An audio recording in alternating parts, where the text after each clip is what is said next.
Hello दोस्तों, हम आज बात करते हैं एनसीईआरटी हमारे अतीत भाग 2, जिसमें हम आपको बताएंगे नगर व्यापारी और शिल्पी चंद के बारे में। आप जानते होंगे व्यापारियों से हमारी अर्थव्यवस्था चलती है। अर्थव्यवस्था हमारे लिए बहुत जरूरी है। वीडियो स्टार्ट करते हैं। अध्याय 6, नगर व्यापारी और शिल्पी चंद। एक मध्ययुगीन नगर की यात्रा पर आया कोई यात्री उस नगर के बारे में कैसी आकांक्षाएं रखता होगा। यह इस बात पर निर्भर करता है कि वह नगर किसी प्रकार का था। क्या वह एक मंदिर नगर था या एक प्रशासनिक केंद्र था, वाणिज्यिक शहर का एक पतन नगर अथवा किसी अन्य प्रकार का शहर नगर तथा मंदिर नगर होने के साथ साथ वाणिज्य कार्यकल्पों और शिल्पी उत्पादन केंद्र भी थे। अध्याय 2 में आपने चोल वंश के बारे में पढ़ा। आइए हम अपनी कल्पना के घोड़े सवार होकर चोल राजाओं की राजधानी ताजपुर, जैसा कि वह 1000 वर्ष पहले था, की यात्रा पर चलें। बस में 12 महीने बहने वाली कावेरी नदी इस सुंदर नगर में पास बहती है। राजराज चोल द्वारा निर्मित राजेश्वरी मंदिर की घाटियां बजती हुई सुना देती हैं। लोग नगर के वास्तुकार कुजरमल्लन राजराज पेरुथचरण की वास्तुकला की प्रशंसा करते हुए नहीं थकते। हमें वास्तुकार का नाम इसलिए पता है क्योंकि उसे गर्व से अपने नाम को मंदिर की दीवार पर उत्कीर्ण किया। मंदिर के भीतर एक विशाल शिवलिंग स्थापित है। इस मंदिर के अलावा नगर में अनेक राजमहल हैं, जिसमें कई मंडप बने हुए हैं। राजा लोग इस मंडपों पर अपना दरबार रखते हैं। यहीं से वे अपने अधीन रथों के लिए आदेश जारी करते हैं। नगर में सैन्य शिविर भी बने हैं।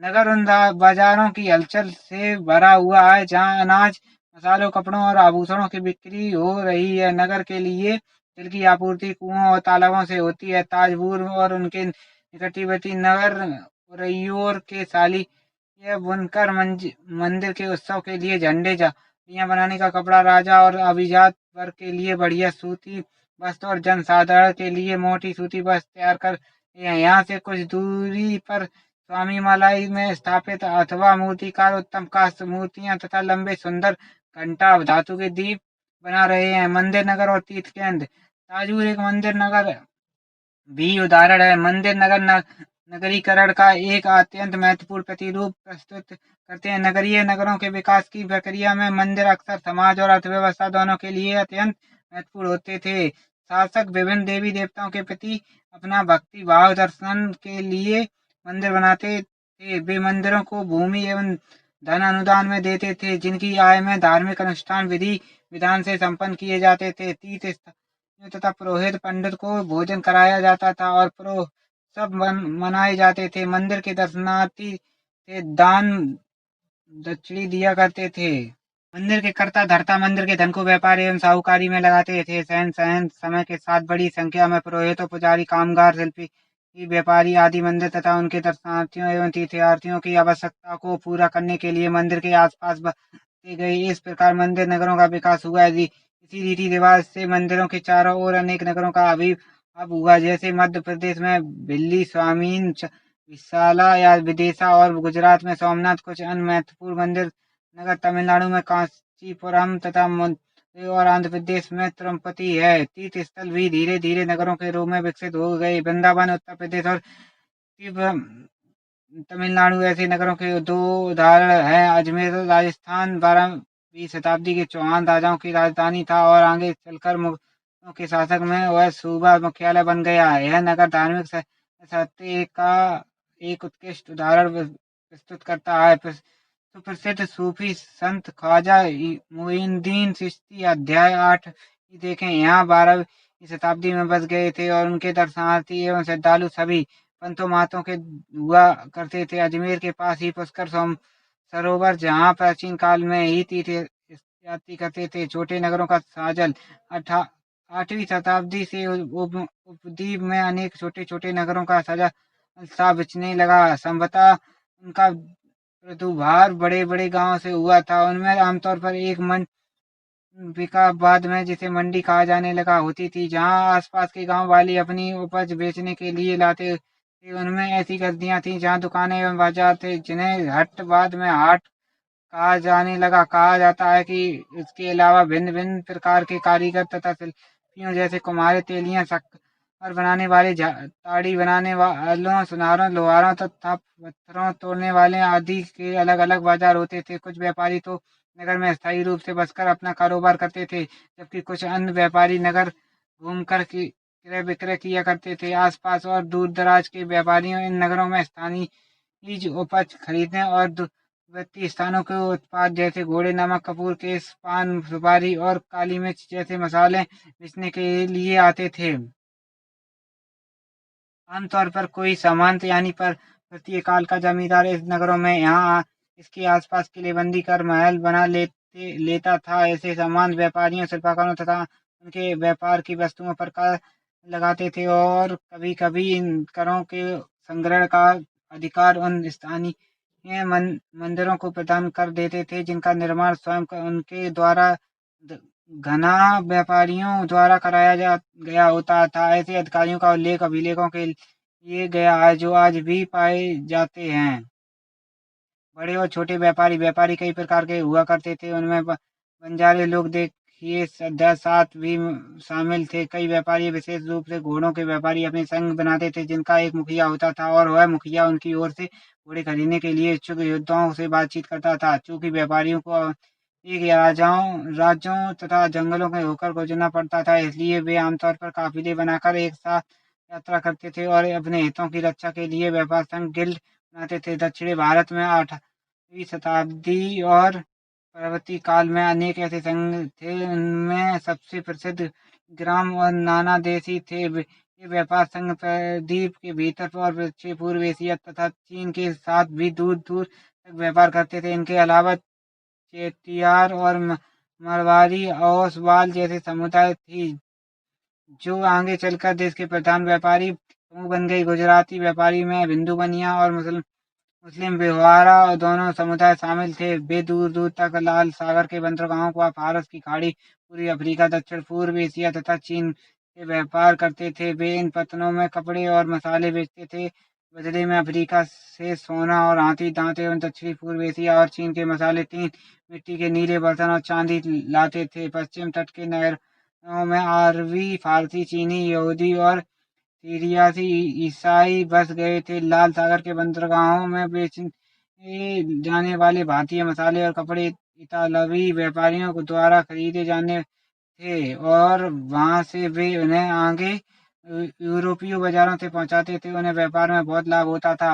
उष्णकटिबंधीय जलवायु में उगाए जाने वाले मसाले, काली मिर्च, चीनी, जायफल, सौंठ आदि यूरोपीय व्यंजनों में महत्वपूर्ण अंग बन गए थे और भारतीय सूती कपड़ा बहुत लुभावान होता था। ये चीजें ही यूरोपीय व्यापारियों को भारत तक खींचे लाई। समय के साथ साथ व्यापार और नगरों का रूप किस प्रकार बदला, इसके बारे में हम शीघ्र आगे बढ़ेंगे। नगरों में शिल्प, भीतर के शिल्पकार तांबे तथा चांदी के जड़ाई के काम में के लिए इतने अधिक प्रसिद्ध थे कि इस शिल्प का नाम ही भीतरी पड़ गया। पंचाल अर्थात विश्वकर्मा समुदाय में सुनार, कहरे, लोहार, राजमिस्त्री और बढ़ई शामिल थे। मंदिरों के निर्माण के लिए आवश्यक थे। इसके अलावा वे राजमहलों, बड़े-बड़े भवनों, तालाबों और जलाशयों के निर्माण में भी अपनी महत्वपूर्ण भूमिका अदा करते थे। इस प्रकार सालियार या कोलार जैसे बनकर भी समृद्धिशाली समुदाय बन गए थे और वे मंदिरों को भारी दान दक्षिणा दिया करते थे। वस्त्र निर्माण में संबंधी कुछ अन्य कार्य के जैसे कपास को साफ करना, कताना और रंगना भी स्वतंत्र व्यवसाय बन गए थे, जिसके लिए विशेषज्ञता की आवश्यकता होती थी। हम्पी, मसूलीपट्टनम और सूत नजदीकी से एक नज़र। हम्पी की वास्तुकला का सौंदर्य। हम्पी नगर कृष्णा और तुंगभद्रा नदियों की घाटी से स्थित है। यह नगर 1336 में स्थापित विजयनगर साम्राज्य का केंद्र स्थल था। हम्पी के शानदार खंडरों से पता चलता है कि उस शहर की किलेबंदी उच्च कोटि की थी। किले की दीवारों पर निर्माण में कई गारे चूने जैसे किसी भी जोड़ने का मसाले का प्रयोग नहीं किया गया और शिलाखंडों को आसपास से फांसकर गूंथा गया था।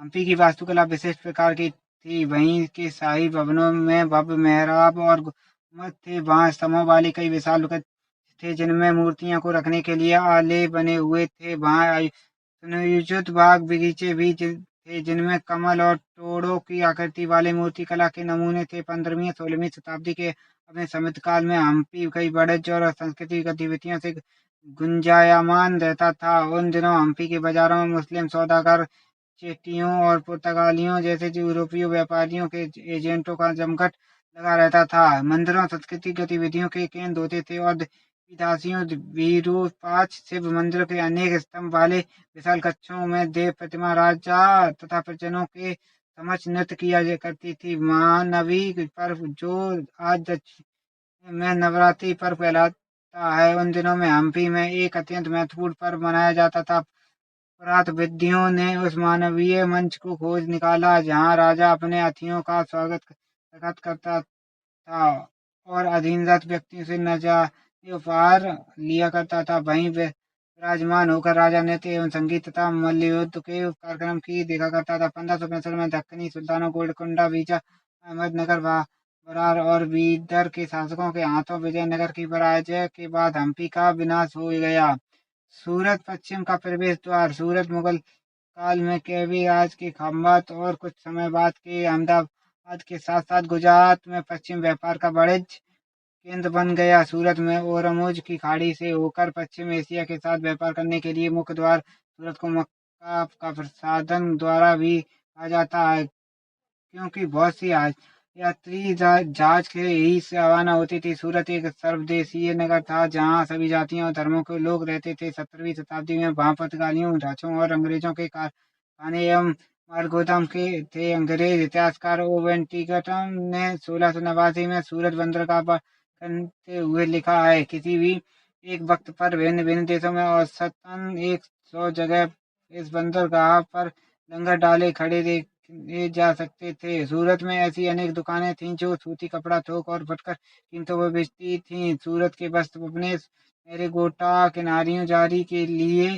प्रसिद्ध थे और उनके लिए पश्चिम एशिया, अफ्रीका और यूरोप में बाजार उपलब्ध थे। राज्य में विश्व के सभी भागों में नगर में आने वाले लोगों की आवश्यकताओं को पूरा करने के लिए अनेक विश्राम गृह बनाए रखे थे। वहाँ भव्य भवन और असंख्य मनोरंजन स्थल थे। सूरत में बाड़ी सेठों तथा महाजनों की बड़ी बड़ी साहूकारी कंपनियां थी। उल्लेखनीय और यह है कि सूरत से जारी की गई हड्डियों को भी दूर दूर तक मिस्र में काहिरी इलाके में बसारा और बरेली से एडवेंट बाजारों में मान्यता प्राप्त की। किंतु 17वीं शताब्दी के अतिरिक्त अंतिम वर्षों में सूरत का भी अंधा पतन प्रारंभ हो गया। इसके कारण ये मुगल साम्राज्य के पतन के कारण बाजारों तथा उत्पाद की हानि, पुर्तगालियों द्वारा समुद्री मार्गों पर नियंत्रण और बम्बई वर्तमान में प्रशासित, जहां 1668 में अंग्रेजी ईस्ट इंडिया कंपनी ने अपना मुख्यालय स्थापित कर लिया। आज सूरत एक महत्वपूर्ण वाणिज्य केंद्र है।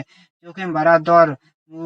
मसूलीपट्टनम के लिए चुनौतियां। मसूलीपट्टनम या मछलीपट्टनम नगर कृष्णा नदी के डेल्टा पर स्थित 17वीं शताब्दी में है। यह भिन्न भिन्न प्रकार की गतिविधियों का नगर था। आयरलैंड और इंग्लैंड दोनों देशों की ईस्ट इंडिया कंपनी के मसूलीपट्टनम पर नियंत्रण प्राप्त करने का प्रयत्न किया, क्योंकि तब यह तक वह अंततः सबसे महत्वपूर्ण पत्तन बन गया। मसूलीपट्टनम का किला हॉलैंड वासियों ने बनाया था।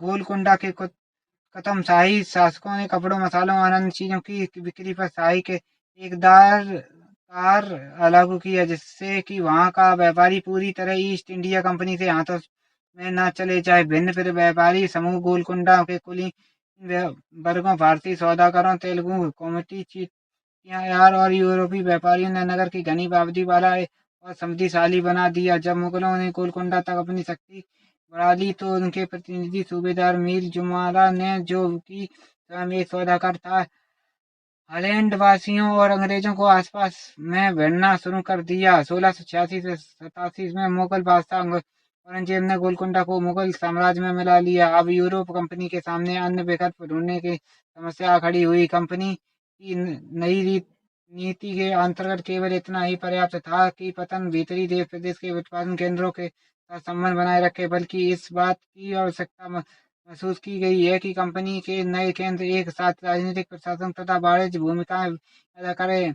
जब कंपनी के व्यापारी बम्बई, वर्धमान, मुंबई, कलकत्ता अब वर्तमान कोलकाता और मद्रास वर्तमान चेन्नई चले गए। तब मसूलीपट्टनम अपने व्यापारों और समृद्धि दोनों को खोज बैठा और 18वीं शताब्दी के दौरान उसका अध्ययन पतन हो गया। आज वह एक छोटे से चीड़ नगर से अधिक कुछ नहीं है। नए नगर और व्यापारी 16वीं और 17वीं शताब्दी में यूरोप के देश व्यापारियों देश में मसालों और कपड़ों की तलाश में लगे हुए थे, जो यूरोप और पश्चिमी एशिया दोनों जगह लोकप्रिय हो गए थे। अंग्रेज हॉलैंडवासियों और फ्रांसीसियों ने पूर्व में अपनी वाणिज्य गतिविधियों का विस्तार करने के लिए अपनी अपनी ईस्ट इंडिया कंपनी बनाई। प्रारंभ में मुल्ला अब्दुल गफर और बीरजी जुबोरा जैसे कुछ बड़े भारतीय व्यापारी ने, जिनके पास बड़ी संख्या में जहाज थे, उनका मुकाबला किया, किंतु यूरोपीय कंपनी ने समुद्री व्यापार पर अपना नियंत्रण स्थापित करने के लिए अपनी नौ शक्तियों का प्रयोग किया और भारतीय व्यापारियों को अपने एजेंट के रूप में कार्य करने के लिए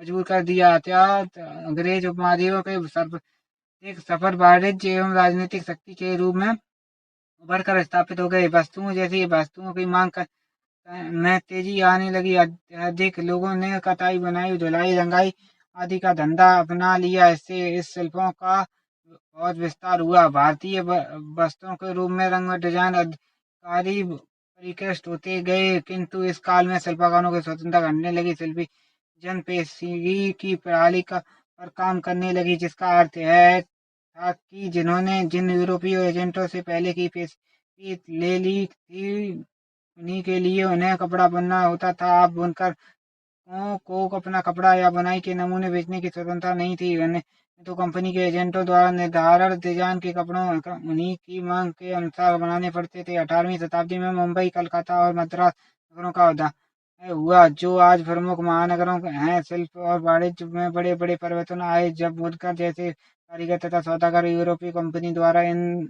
नए नगरों में स्थापित ब्लैक टाउन में स्थानीय हो गए। ब्लैक यानी देसी व्यापारी और शिल्पकारों को इन ब्लैक टाउन में समिति कर दिया गया, जबकि गोरे शासकों में मद्रास में फोर्ट सेठ जॉर्ज और कोलकाता में फोर्ट सेठ विलियम की शानदार कोठियों में अपने आवास बनाए। 18वीं शताब्दी में शिल्पकारों तथा वाणिज्य की कहानियां हम अगले वर्ष पढ़ेंगे।